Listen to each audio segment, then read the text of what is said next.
ఈ ఇంట్లో సమస్య తీరిపోయిందని మీరందరూ ఆడుతున్నారు, పాడుతున్నారు. చంద్రముఖి సమస్య తీరిపోయిందని భ్రమపడుతున్నారు. అదేంటి సిద్ధాంతి గారు?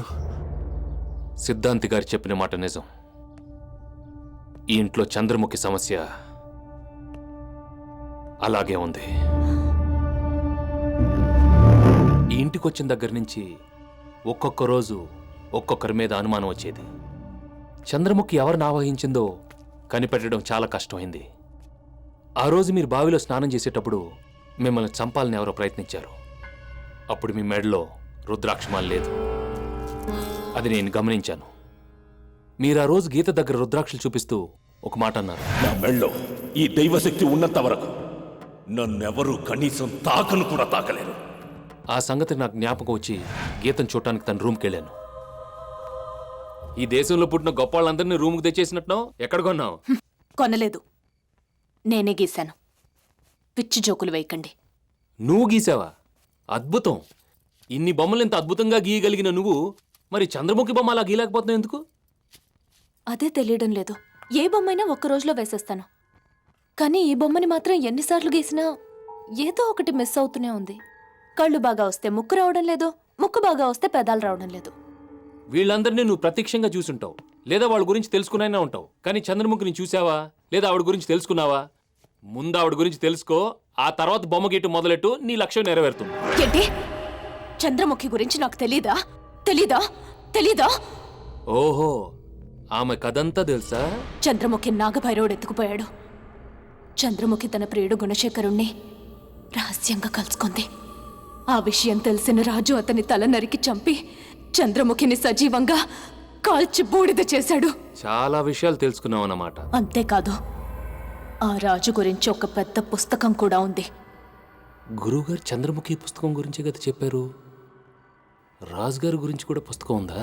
గీతతో మాట్లాడిన తర్వాత నేను లైబ్రరీకి వెళ్ళాను. ఆ రాజుకు సంబంధించిన అన్ని విషయాలు చదివి తెలుసుకున్నాను. చదవడం పూర్తి చేసి లెడ్జర్లో సంతకం చేయడానికి వచ్చిన నేను ఈ ఇంట్లో ఎవరిని అనుమానించానో ఆమె పేరే దాంట్లో చూశాను. ఎవరది? ఎవరు? రండి, చూపిస్తాను.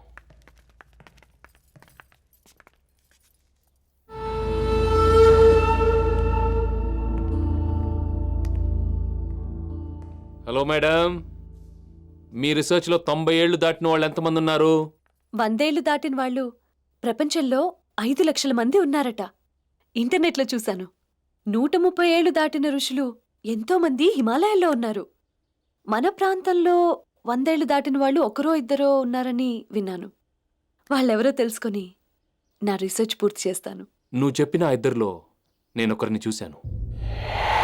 ఈ ఊరికి దగ్గరలోనే. ఈ ఊరికి దగ్గరలోనా? అతని గురించి ఇంతవరకు ఏ న్యూస్ బయటకు రాలేదు. అతన్ని ఎవరు చూడలేదు కూడా. ఏంటి, ఇంతవరకు అతన్నెవరూ చూడలేదా? అతను చాలా ఏళ్ల క్రితం ఇక్కడికి దగ్గరలో ఉన్న కోటలోకి వెళ్ళిపోయాడట. ఆ కోటలోకి వెళ్ళిన వాళ్ళు ఎవరు ఇప్పటి వరకు ప్రాణాలతో బయటకు రాలేదంట. నేనొక్కడనే బయటకు వచ్చాను. అతని వయసు 130 పైనే ఉంటుంది. చూసారా? నిజంగా మీరతన్ని చూసారా? చూడటమే కాదు, అతని పేరు కూడా తెలుసుకున్నాను. అతని పేరేంటి? నాగభైరవ. వాడిప్పుడెక్కడున్నాడు? ఇక్కడికి దగ్గరలో రత్నగిరి కొండ ఉంది.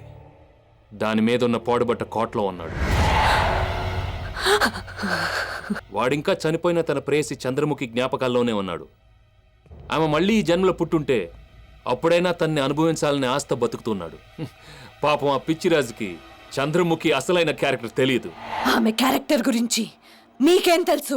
పైకి గుణశేఖరుడు పేరు చెప్పినా ఆమెకు చాలా మంది ప్రేమికులున్నారంట. రాత్రికి ఒక ప్రియుడు చొప్పున రోజుకొక మగాడిని సంతృప్తి పరిచేదట. రాజు లేకపోతే ప్రియుడు, ఆయన లేకపోతే సైనికుడు, అతను దొరకకపోతే పనివాడు, ఎవడు దొరికితే వాడు. నిజానికి చంద్రముఖి ఒక కామ పిశాచి. షీజ్ ఎ నింఫోమేనియాక్, పచ్చి వ్యభిచారిణి.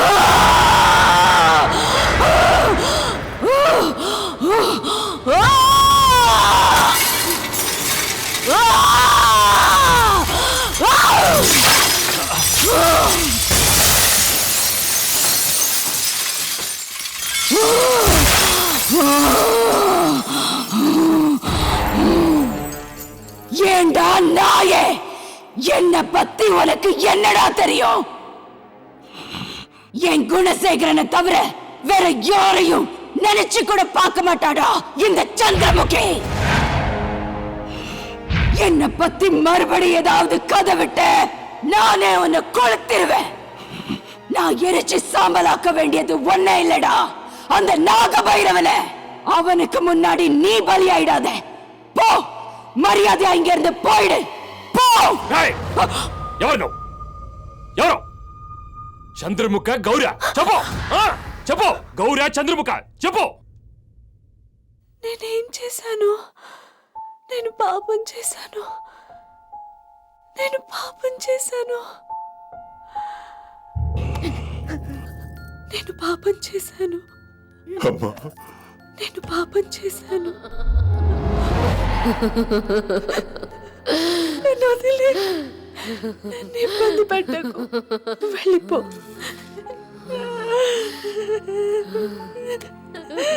నువ్వంటే నాకు ఇష్టం లేదు. వెళ్ళిపో, దయచేసి వెళ్ళిపో. వెళ్ళిపో, వెళ్ళిపో, వెళ్ళిపో.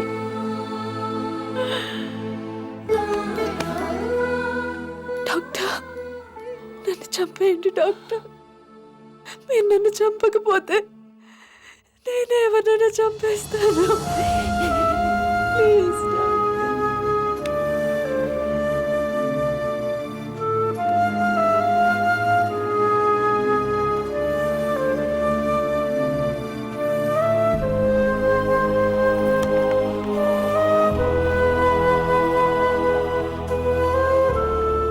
మిమ్మల్ని ఎలా పొగడాలో తెలియడం లేదు డాక్టర్.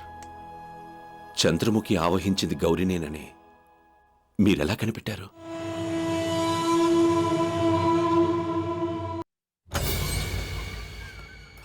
ఈ ఇంటికొచ్చిన మొదటి రోజు రాత్రి ఇల్లంతా చూద్దామని వెళ్ళాను. అప్పుడు ఎక్కడి నుంచో ఒక పాట వినిపించింది. అటువైపుగా పరిగెత్తాను. అవుట్ హౌస్లో ఎవరో పాడుతూ డాన్స్ చేస్తున్నారు. నా అడుగుల శబ్దం విని పారిపోయారు. ఆ గజ్జల శబ్దాన్ని ఫాలో అవుతూ వెళ్ళిన నేను గీతని ఢీ కొట్టాను.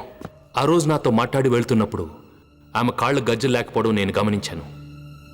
ఆ తర్వాత రోజు మీ గదికి నిప్పంటుకుని మీరు కేకలు వేస్తుంటే ఇంట్లో వాళ్ళందరూ వచ్చారు, కానీ గౌరీ మాత్రం రాలేదు. దాన్ని నేను గమనించాను. అప్పుడే తన మీద మొదటిసారి అనుమానం వచ్చింది. ఇంకో రోజు రాత్రి అక్కడెవరో పాట పాడుతూ డాన్స్ చేస్తున్నట్టు శబ్దం వినిపించి అవుట్ హౌస్కి వెళ్ళాను. అక్కడ చంద్రముఖి చిత్రపటం మరొకటి చూశాను. ఇంట్లో ఉన్న చంద్రముఖి చిత్రపటం గాయత్రికి బహుమతిగా వచ్చింది. కానీ అవుట్ హౌస్లో ఉన్న చంద్రముఖి పటం ఎక్కడి నుంచి వచ్చిందన్న అనుమానంతో లోపలికి వెళ్ళాను. అప్పుడు నా మీదకి ఎవరో ఒక వస్తువు విసిరారు. దాన్ని తప్పించుకునే ప్రయత్నంలో స్లిప్ అయి కింద పడ్డాను. అక్కడే పడుకునున్న గాయత్రి నన్ను చూసి భయపడి బిగ్గరగా అరిచింది. గాయత్రి నా ఎదురుగా ఉన్న సమయంలోనే కాళ్ల గజ్జలతో ఇంకో అమ్మాయి పారిపోయిన శబ్దం విన్నాను. గాయత్రి అక్కడే ఉంది, కానీ పరిగెత్తింది ఎవరు? దీన్ని ఎలా కనిపెట్టాలా అని అనుకుంటుండగానే మీరు గాయత్రిని ఆలయానికి తీసుకురమ్మన్నారు. గాయత్రిని ఆలయానికి తీసుకెళ్ళినప్పుడు ఇంట్లో వాళ్ళందరూ ఆమెను కష్టపడి ఈడ్చుకెళ్లారు. కానీ అక్కడి నుంచి తిరిగి తీసుకొచ్చేటప్పుడు గౌరీ ఒక్కతే గాయత్రిని చాలా సులువుగా ఈడ్చుకొచ్చింది. అది గమనించి నేను చాలా ఆశ్చర్యపోయాను. నా అనుమానం కన్ఫర్మ్ చేసుకోవటానికి ఆ రాత్రి గౌరీ రూమ్కి వెళ్ళాను. ఏంటి డాక్టర్, ఏదో టెన్షన్లో ఉన్నట్టున్నారు? ఏం చేయమంటావు? గాయత్రి శరీరంలో చంద్రముఖి లేదని సిద్ధాంతి గారికి ఎన్నోసార్లు చెప్పి చూశాను, కానీ ఆయన నా మాట నమ్మటం లేదు. రేపేదో పూజ చేస్తారట, గాయత్రిని పూజలో కూర్చోబెట్టి నిరూపిస్తారట. దాని గురించి మీరు ఏమనుకుంటున్నారు డాక్టర్? దేని గురించి? అదే మా అక్క శరీరంలో అప్పుడు గౌరీ గొంతులో వణుకుని మాటల్లో తడబాటుని గమనించాను. దాని గురించి. ఓ, దాని గురించా? నేనైతే కన్ఫర్మ్ గా చెప్పగలను. మీ అక్క ఒక మానసిక రోగి. She a mental patient. నా అంచనా ప్రకారం అసలు ఇంట్లో చంద్రముఖి సమస్య లేనే లేదు. అప్పుడు గౌరీ ముఖంలో ఒక విధమైన సైకిక్ వైబ్రేషన్ చూశాను. మీరు చెప్పినట్టు మా ఇంట్లో చంద్రముఖి సమస్య ఖచ్చితంగా లేదు డాక్టర్. ఎస్, ఈ ఇంట్లో చంద్రముఖి సమస్య లేనే లేదు. గాయత్రి భరతనాట్యం డ్రెస్ ని ఆ రోజు నేను గౌరీ గదిలో చూశాను. అవుట్ హౌస్ లో గాయత్రి నిద్రపోయేటప్పుడు గౌరీ చంద్రముఖిలా మారి రోజు నాట్యం చేస్తుండేది.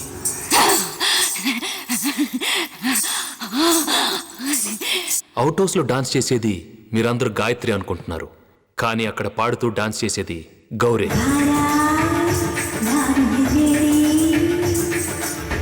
చంద్రముఖి గౌరీని ఎందుకు ఆవహించింది డాక్టర్? సిద్ధాంతి గారు, ఈ ఇంట్లో ఉన్న ఆడపిల్లల మనస్తత్వాల గురించి ఒకరోజు శంకర్రావు గారిని అడిగాను. గౌరీ డిగ్రీ చదివేటప్పుడు హాస్టల్లో ఉండేదని శంకర్రావు గారు చెప్పారు. హాస్టల్లో ఉన్నప్పుడు ఆమె నొప్పించే సంఘటన ఏదైనా జరిగి ఉంటుందన్న అనుమానంతో నేను ఆమె ప్రాణ స్నేహితులను వెతుక్కుంటూ వెళ్ళాను. గౌరీ స్నేహితురాలైన చంద్రిక ఒక అబ్బాయిని ప్రేమించింది. చంద్రిక ప్రేమ విషయం తెలిసి వాళ్ళ మేనమామ ఆ అబ్బాయిని కారుతో గుద్దించి చంపేశాడు. అంతేకాదు, చంద్రికను బలవంతంగా పెళ్లి చేసుకోవాలని చూశాడు. మేనమామ నుంచి తప్పించుకోలేని చంద్రిక కిరోసిన్ పోసుకొని నిప్పంటించుకొని చచ్చిపోయింది. తన ప్రాణానికి ప్రాణమైన స్నేహితురాలి ఆత్మహత్య గౌరీ మనసుని చాలా బాధ పెట్టింది. ఆ బాధను మర్చిపోవడానికి అర్ధాంతరంగా చనిపోకుండా ఎక్కువ కాలం జీవించిన వారి చరిత్రల మీద రీసెర్చ్ మొదలుపెట్టింది. రాజులు మహారాజుల చరిత్రలు తెలుసుకోవడానికి గౌరీ లైబ్రరీకి వెళ్లేది. అక్కడే వెంకటపతి రాజా జీవిత చరిత్ర చదివింది. పుస్తకం చదవటం మొదలుపెట్టినప్పుడు గౌరీగానే చదువుతుంది. కానీ చదువుతూ చదువుతూ చంద్రముఖిగా మారిపోతుంది. తన ప్రాణ స్నేహితురాలు చంద్రిక జీవితంలో జరిగిన సంఘటనే చంద్రముఖి జీవితంలో కూడా జరగటంతో చంద్రముఖి క్యారెక్టర్ గౌరీ మనసులో హత్తుకుపోయింది. సిద్ధాంతి గారు పుస్తకం తీసుకునేటప్పుడు లాగ్బుక్లో గౌరీ అని ఇంగ్లీష్లో రాస్తుంది. చదవడం పూర్తి చేసిన తర్వాత అదే పుస్తకంలో చంద్రముఖి అని తమిళంలో సంతకం చేసి వెళ్ళిపోయేది. అంతేకాదు, చంద్రముఖి గురించి ఇంకా వివరాలు తెలుసుకోవాలన్న తపనతో గౌరీ చంద్రముఖి పుట్టిన ఊరైన తంజావూరులో ఉన్న ఆమె ఇంటికి వెళ్ళింది.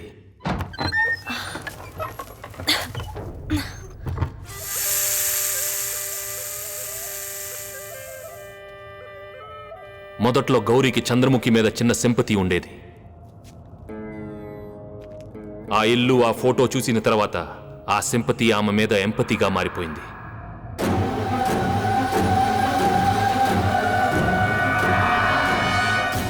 ఆ ఇంటి లోపలికి గౌరీగానే వెళ్ళింది. కానీ తిరిగి చంద్రముఖి ఫోటోతో వచ్చేటప్పుడు ఒక వెర్రిదాన్లా చంద్రముఖిగా మారి వచ్చింది. మీరు చెప్పేది వాస్తవమే. కానీ గౌరీ నన్ను 2 సార్లు చంపాలని ఎందుకు చూసింది? నాకు ఇంట్లో సమస్య ఉందని తెలిసి కూడా ఏ సమస్య లేదని గౌరీతో చెప్పాను.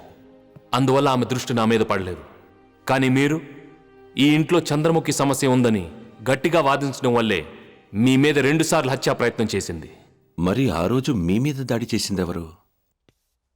వచ్చిన వాళ్ళు మనలాంటి మనుషులే, కానీ పంపించింది ఓ మహానుభావుడు.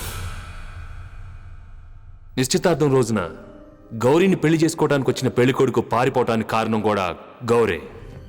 అందరి ముందు పెళ్లి కొప్పుకుంది. కానీ ఎవరికీ తెలియకుండా పైకెళ్ళి అతను భయపెట్టి తరివేసింది. ఈ విషయం పెళ్లికొడుకే స్వయంగా నాతో చెప్పాడు. ஏண்டா நாயே, உனக்கு நான் வேணுமாடா? என்ன நீ கல்யாணம் பண்ணிக்க போறியா? நான் யார் தெரியுமா? చంద్రముఖిడా, చంద్రముఖి. గౌరీ ఇంకో మనిషిలా మారడం నేను కళ్ళారా చూశాను సార్. పో, మర్యాద ఇంగిருந்து పోయిడు, పో.